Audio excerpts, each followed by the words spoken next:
everyone, and happy Lunar New Year! Welcome to Plainest Pages. Today we're talking about Dracula, and I actually wanted to split the whole of Dracula into several videos because there's so much to discuss and I didn't want to gloss over any information when preparing the study guide. This is another video in my Edexcel A level series, and today we're talking about the first 4 chapters. With that, let's dive straight in. Before the Dracula that we have now, we had the Dracula of the drafting process, who was a fin de siècle aesthete who really valued music and culture and traditional values, and he lived decadently just for the sake of it. But at the time, Wilde's trial caused quite the scandal because of Wilde's own flamboyant life, and Stoker's employer, who was Irving, he had very public prejudices about homosexuality and about such behavior, and so Stoker decided to suppress these aspects of the vampire.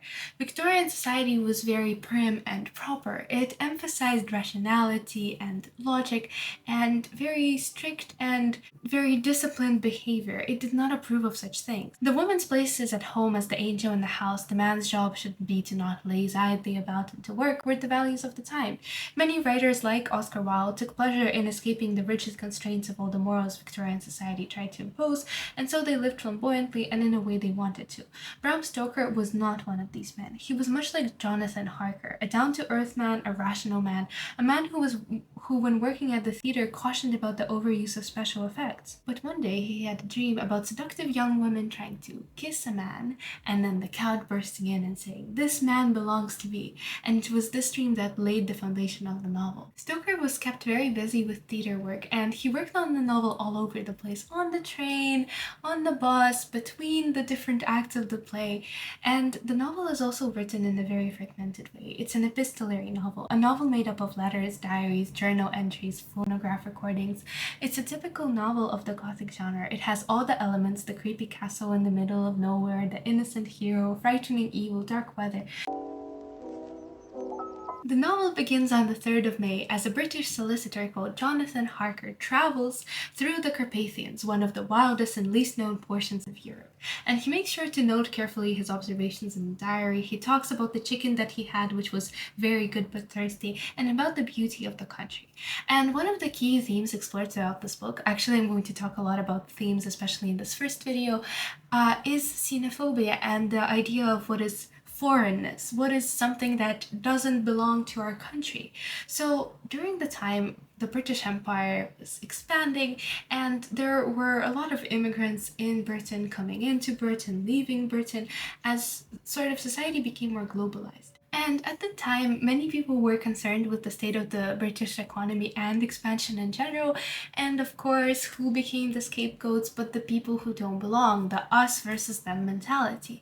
And so foreigners became the scapegoats, and newspapers wrote about their foreignness, and so this idea of Dracula, a Transylvanian man, a foreign, unknown evil coming in, is very relevant. Stoker uses the prejudices of the British public. He preys on their fears much like a vampire, because there were these ideas of the foreigners leeching off. Oh, they steal all the jobs, they take all the women, they use our country, they leech off of our country's resources because their own country is in shambles, and no one's going to talk about the nature of colonialism and how it left those countries in shambles.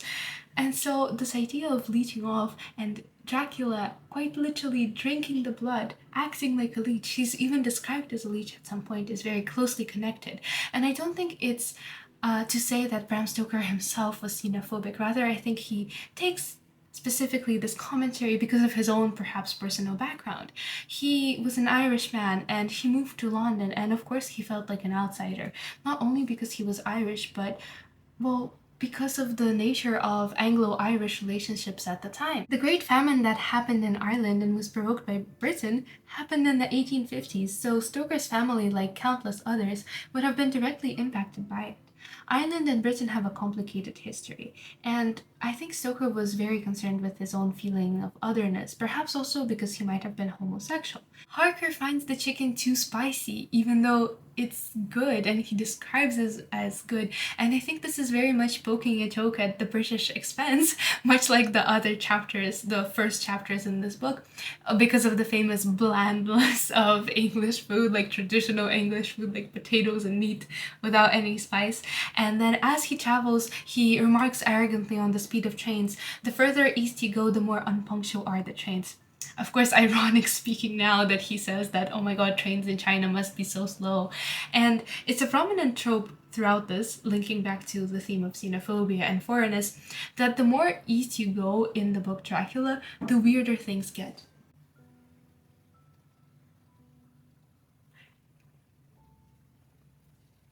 Okay, okay, the coincidence that I said the weirder things get that happen. So the further east you go, the weirder things get, but the more west you go, on the contrary, it gets more logical, it gets more rational. The only reason that they're able to defeat Dracula is because it's on their own soil, in their own land of England. And when Jonathan is most unsure, he doesn't know if he's going insane, he doesn't know if he's going mad, it's only when he travels back to England that he regains his ground, that he is able to use logic and his mind to beat this like strange, foreign, unknown threat. And Harker is very stereotypically British. He's quite arrogant, he's posh, like all those negative stereotypes, he's conceited.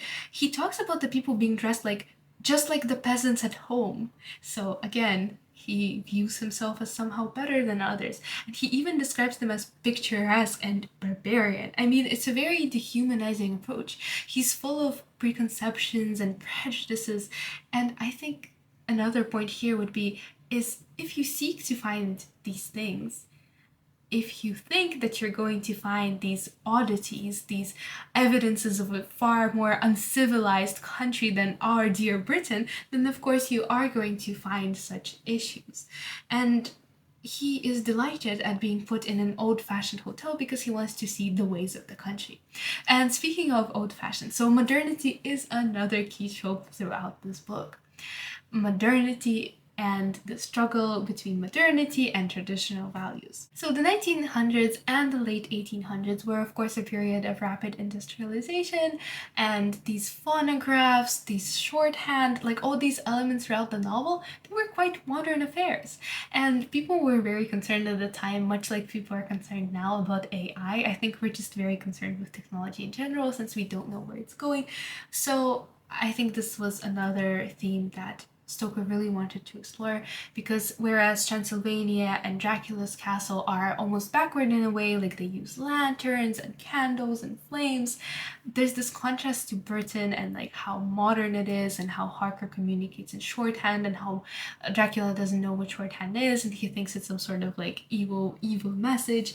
And at the end, it's actually Van Helsing's tried and tested methods that help defeat Dracula.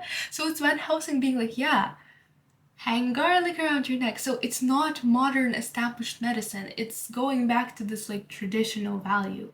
It's also significant that Van Helsing is actually like a respected character, like a well-known man who's already established in British society, but Dracula isn't. And Harker actually lets all these rumors about him get into his mind.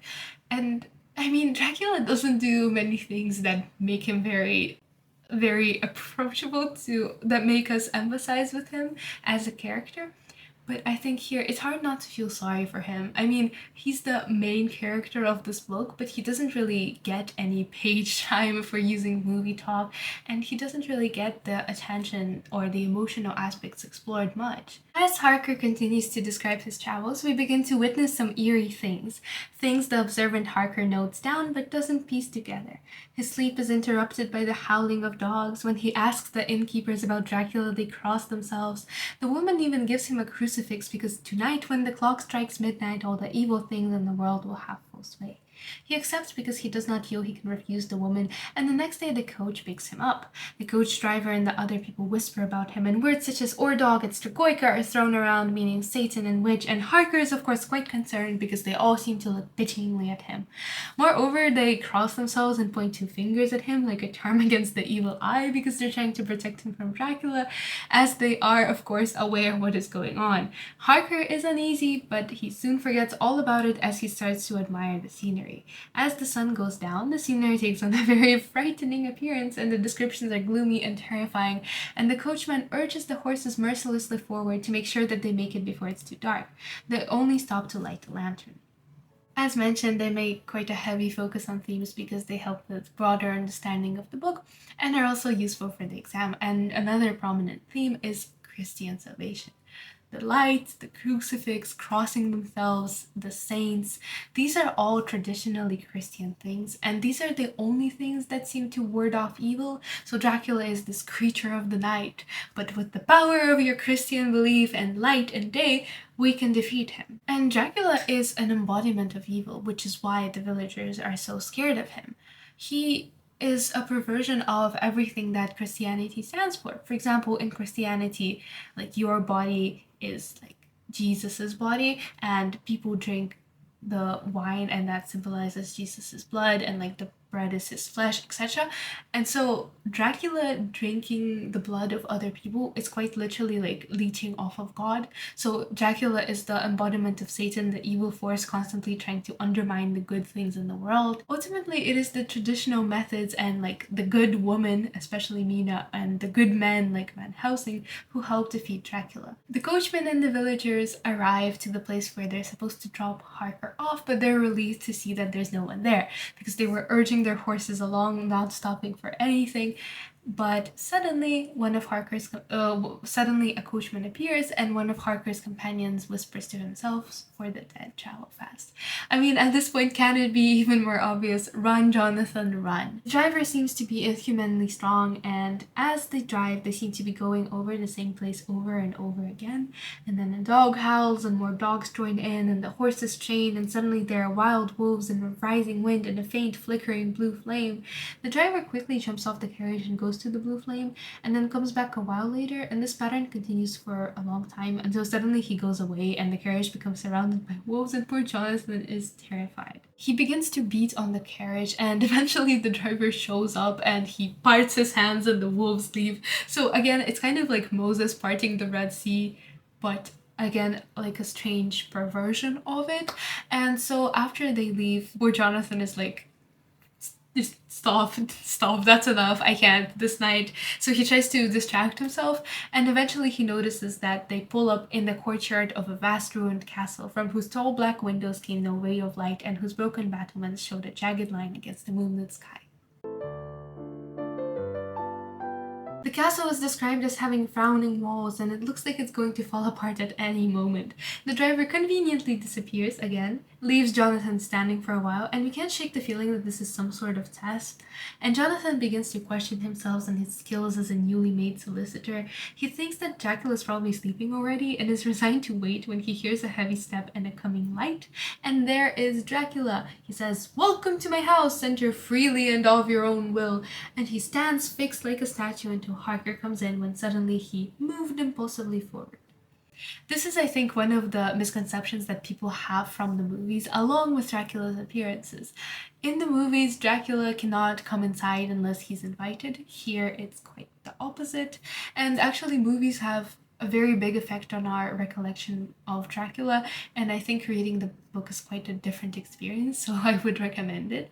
Dracula welcomes Harker, and he's so polite and cordial, and he treats him with such hospitality. He takes his luggage, he leads him to a well-lit room. He says, "Oh, like, take your time, like, freshen yourselves up after the journey, and then come down for the dinner." And he comes down, and there's this marvelous roast chicken laid out for him, and Dracula, of course, doesn't eat. We as the reader know that it's because he preys on human flesh. There is then a description of Dracula's features, and I think it's interesting that his appearance is a very stereotypical appearance to villains in Eastern European stories. That sort sort of like refined face with a high-bridged nose and a very pale face, quite popular. Of course, there are some hints like Dracula's rancid breath, that he's dead inside, he's rotting from the inside, and he also has strange hair growing in the middle of his palms, sort of like the mark of the devil. Then, because Harker is uncomfortable when the Dracula literally puts his weird hands like on top of him, the Count notices and moves away. And this shows that he's not without self-awareness, which I think makes him all the more interesting. So he hasn't lost that ounce of humanity. He knows that he has turned into this disgusting being that normal humans don't like. And then they awkwardly sit there in silence until they hear the howling of wolves. And Jonathan is scared, but the Count is delighted. And with gleaming eyes, he says, "Listen to them, the children of the night, what music they make." And seeing Jonathan's expression, he also dismissively adds, "You dwellers in the city cannot enter into the feelings of the hunter." And there's longing to be out there, and later on we find out that Dracula can transform into a wolf, and so I think to him this is very much a game. He's the hunter, and Jonathan and countless other innocent people are the prey. As also evidenced later when he literally gaslights Jonathan into thinking he's crazy, as it's all part of his careful game to get the most enjoyment out of hunting the victim. The next morning, Jonathan goes down to have breakfast. Again, without Dracula, who conveniently has eaten already and leaves. The strange thing is that there are no people in the castle, as Jonathan finds out while exploring. There are no servants, so who's making the human food? Also, the castle is luxuriously furnished, but there are no typical human things like mirrors or even a toiletry glass, because Dracula is not reflected in any mirror. I wonder what it's like to live a life where you do not know anymore what you look like, what sort of inhuman creature you have become. You can only suspect and gather from people's disgust. I suppose that's why it makes Dracula angry to see Harker shaving later on. It's a sort of jealousy. Harker also wanders into a library where he finds books. So many wonderful books on law and history and culture, all about the English culture. So unlike Jonathan, who could not be bothered to research the Carpathians beyond just, oh, this wild uncivilized place I'm traveling to, the enemy always puts more effort into the preparation. The enemy, of course. Again, the focus on foreignness. Dracula also launches into a monologue about wanting to practice his English with Harker, and even though Harker has previously noted that although he has a strange intonation, his English is flawless. But Dracula is not satisfied because he knows he'll be a stranger in a foreign land. I think this passage is very applicable to the struggles of immigrants, because no matter how long you have been living inside a country, if your appearance is different or if your accent is not quite the same, you're always just a tourist. So the first thought is, oh, it's a tourist. The first thought is not, oh, it's someone who lives here. So I think that this was very relevant for Stoker. And next, Dracula says, oh, like, I'm so glad you wandered into the library, but don't worry, you're free to go exploring anywhere, except where the doors are locked. I mean, it's the classical Pandora's box and the ethical dilemma of, would you rather be ignorant and blissful, or would you rather actually put an effort to save the world and other people and find out what sort of monster you are living with? We are in Transylvania, and Transylvania is not England. Our ways are not your ways, and there shall be to you many strange things. Nay, from what you have told me of your experiences already, you know something of what strange things here may be. And it's also implied that, well, if you don't want to deal with these issues, don't poke your nose into other people's business. Your values and your attitudes don't apply here, so just because it's an easy solution in England doesn't mean it's an easy solution somewhere else. So I think in this regard, Stoker was quite progressive, and I'm reading the book as such, as a critique of xenophobia rather than in support of it, but I am, of course, as always, curious to read your comments. Harker also asks Dracula about the flame showing the old buried gold, and then the Count replies that during invasions the peasants used to hide the gold because it's like unfriendly soil, and he's quite snobby about the idea of the peasantry looking for it, because your peasant is at heart a coward and a fool. Here it's evidence that the Count is actually of noble upbringing, which is why he so scornfully talked of poor people before. And I mean, we never know quite where Dracula comes from, like why is he this way, and I think perhaps here it's implied that maybe he has all these riches because he sold his soul to the devil, but maybe that's reading into it too much. To then move on to the matters of the estate, which is honestly described as not really a nice place. So Jonathan's job is to help Dracula buy property in London, and Dracula wants a really old building that's falling apart. We also get quite a sad emotional moment from Dracula where he reflects on what it's like to be alone and not human for all these years. I seek not gaiety nor mirth, not the bright voluptuousness of much sunshine and sparkling waters which please the young and gay. He's not just some heartless evil without a single warming mannerism. Harker and the Count suddenly cease their conversation as soon as the sun starts to rise again, and once more we see the power of the day. Dracula is a creature of the night and he sleeps while the day is up. Perhaps it's from this that the popular belief that Dracula burns in the sun's Thames. The next morning, he startles Harker because Jonathan is shaving and he's looking in the mirror, but he doesn't see Dracula come up behind him because Dracula is not reflected. Dracula says good morning, and Harker cuts himself and he turns around and Dracula sees the blood and he goes wild. Harker is scared, he clutches at the crucifix, and suddenly, as if by magic, Dracula is calmed down. And this is the wretched thing that has done the mischief. It's a foul bauble of man's vanity. Maybe I'm reading too much into it, but perhaps the Count, being a very handsome man, wanted to live forever. So similar to Dorian Gray, but instead of the portrait, he has the drinking of the blood. And at the end, Jonathan reflects on the castle and on the fact that it's at the edge of a terrible precipice, and he checks all the doors and gasps, "The castle is a veritable prison, and I am a prisoner." So it's finally starting to dawn on Jonathan that the situation he finds himself in is far from ideal and there's no one to help him. Harker starts to freak out, try all the doors, behave like a rat does in a trap. But he quickly decides that the best chance of survival is to not let the Count know that he has caught on to the danger. I need and shall need all my brains to get through. And once again, he turns to rationality in an attempt to save him. Jonathan just doesn't learn that rationality is useless here because the question is very much about your inner being and about madness and sanity. Because how do you know that you are sane? How do you know that what you perceive with your eyes is what other people perceive with their eyes?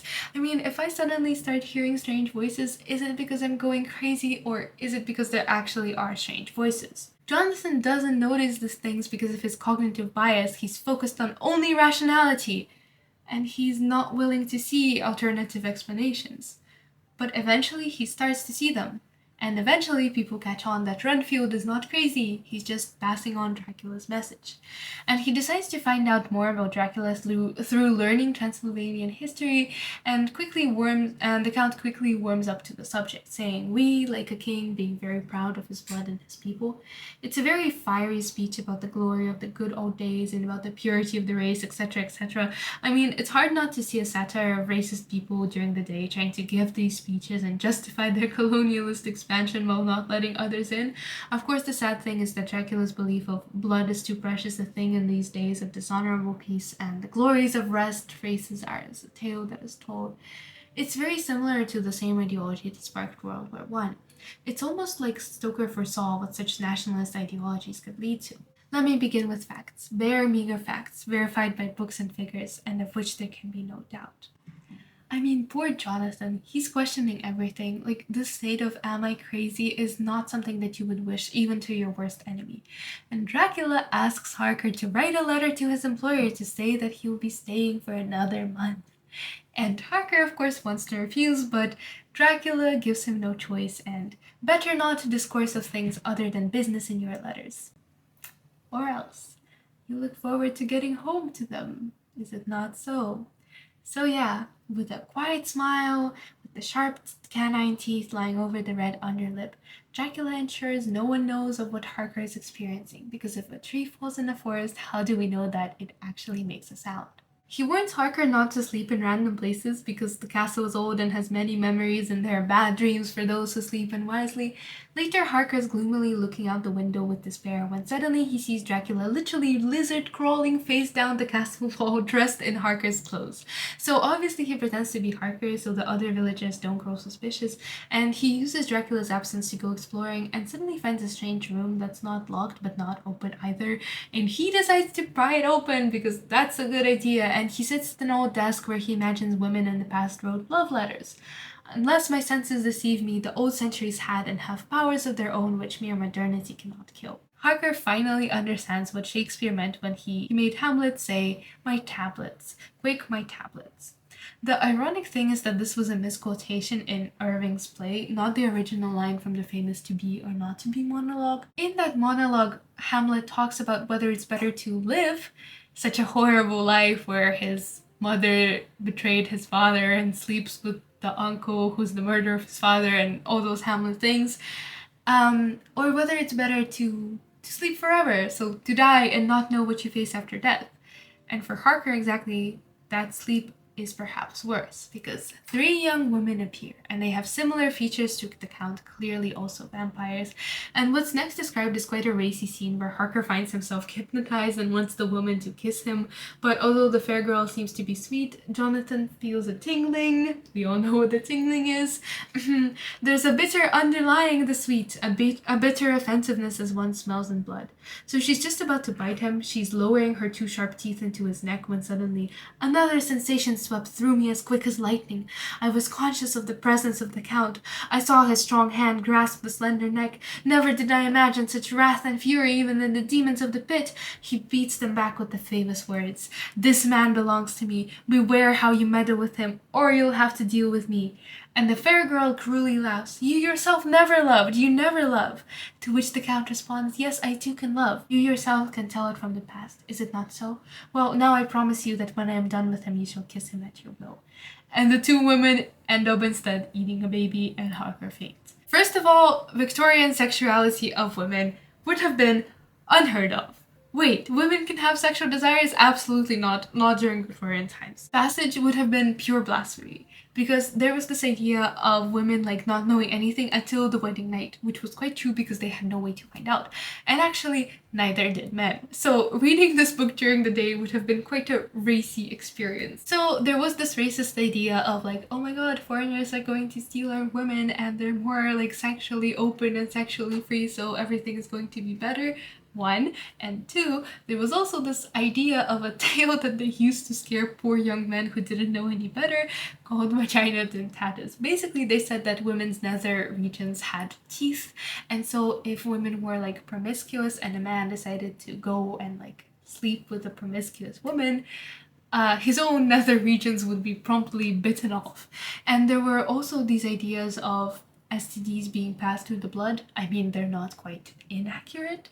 So I think Dracula biting people and quite literally drinking their blood is also about the threat of changing morals and about the threat of being more open about sexuality. I might be reading into this too much, and you are free to disagree, of course, but Jonathan is kind of like the maiden in distress, and the passage is about Dracula like, oh, he's so strong, oh, his eyes glow, like, oh, he came to save me from these women, and the passage is about Dracula loving him and attachment. I mean, I think this could be like a bit of a code for homosexual behavior, because of course you can't say this explicitly, and I mean, given Wilde's trial, given Stoker's own struggles, I don't think this is a stretch to say this, but maybe I am looking too much into this and Bram Stoker's own personal life.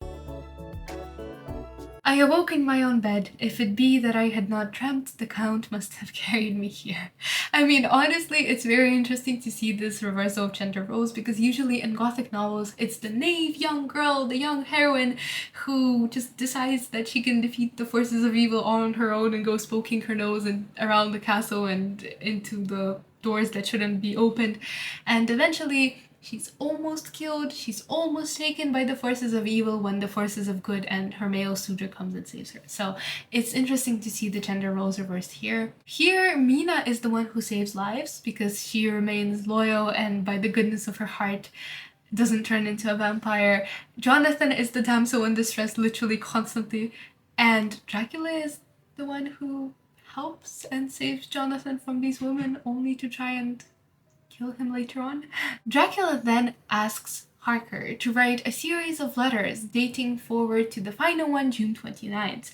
So Harker figures out that, oh my god, I'm going to be killed either on the 29th or on the 30th. Urgently writes letters to Mina and to his employer, and he throws them out of the window for the Zagani. They're called the Zagani in this book, the nomad travelers of Transylvania, basically. Turns out they're loyal to Dracula, and they give him the letters. But Dracula doesn't get mad, he doesn't kill Harker, instead it's amusing, again, it's a game, so he calls one like a breach of hospitality, but oh, you didn't sign it. It's okay then. We can just forget about it." And he just rips it apart, and Harker goes back to his room, and he's left hopeless, wondering what to do. And as he's staring out of the window, waiting to see when the Count is going to come back, because the Count goes out to send the letters, he sees a woman come and beg at the window for her baby. And that was the baby that was eaten the night before. And just as Harker feels incredibly sorry for her, she gets torn apart by wolves. After that, Jonathan decides that a desperate situation calls for desperate measures and decides to crawl down the wall of the castle Dracula style like a lizard into Dracula's room. He finds a secret path that goes steeply down, and there within the dark rotting walls he sees around 50 boxes, and in a pile of earth lies the Count. He looks dead or asleep, but there's hate in his eyes, and Harker quickly goes back to his room. The next day, the Count tells him that he can leave on the 30th. Harker begs to go now, like, oh my god, he's letting me go, so why not go now? And the Count demonstratively opens the door, like, sure, go ahead. And then the howling of wolves starts, because of course the Count is in control of the wolves, so it's very much a, like, I'm not saying I'm going to tear you apart, but the wolves right there say otherwise. On the 30th of June, Harker says, this is it, whatever, I don't have an opportunity anymore, because he overheard Dracula talking to the three women and promising them Harker. So he gets the key from Dracula's room, he climbs the wall, he sees Dracula lying in his coffin, and Dracula looks young, he looks filled with blood like a mosquito. Again, similar to Dorian, Dracula reverses his aging process, but instead of the painting, he has the blood drinking. And Jonathan, who's usually not violent, not confrontational in the slightest, grabs a shovel and hits Dracula. But he freaks out, and instead the shovel just grazes the Count's forehead. He decides, screw it, no other choice, and decides to escape. Go down the wall further than he has ever gone before. At least God's mercy is better than that of these monsters, and the precipice is steep and high. At its foot, a man may sleep as a man. He decides that it's better to die a human than to become a horrible creature, to preserve your dignity rather than give it all up. And the chapter ends with a goodbye to the world, and goodbye Mina. Goodbye all, goodbye Mina, highlighting the importance of Mina. And over the next chapters, we will get on to Mina as a character and Lucy. And the next chapter immediately starts with Mina's letters to Lucy, so the book quite literally ends on a cliffhanger. And with that, I thought it would be a good idea to end this video on a cliffhanger too, and to continue next time because there's a lot more to say. Thank you so much for watching. I hope you enjoyed, and please stick around. See you later!